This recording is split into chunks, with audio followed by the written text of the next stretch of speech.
A man who murdered a Toledo police officer is up for parole. Robert Jobe was 15 when he shot and killed Detective Keith Dressel on a North Toledo street back in 2007. 11 Investigates has learned that Jobe will have his first chance at getting out of prison very soon. Melissa Andrews talked to Dressel's mother about Jobe's possible release. Mel, what does she have to say to you? Lorraine, Dressel does not want Robert Jobe getting out of prison after his parole hearing on December 5th.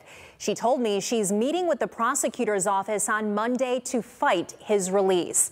Jobe, who is now 32, has spent 18 years in prison. That is more time than he was alive before he shot and killed Detective Dressel. Jobe and a friend were dealing drugs on Ontario and Bush on a very foggy morning in February of 2007 when Dressel and his partners who were undercover interrupted them. Jobe and 19-year-old Sherman Powell took off running. Jobe and Dressel fired shots and Dressel took a bullet to the chest. Jobe was immediately tried as an adult for murder and a gun specification, which put him in prison for 18 years to life.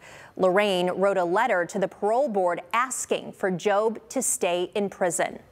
If he attended the classes he's supposed to attend, if honestly he could say he's really sorry for what he did, he understands what he did, I might give it some consideration. But at this point, no. In fact, my letter to the parole board was that at this time, I don't think he should be let out. I didn't say never. I just said I don't think he should be let out at this time. The CEO of the Ohio Justice and Policy Center told me the first hearing is called an institutional hearing.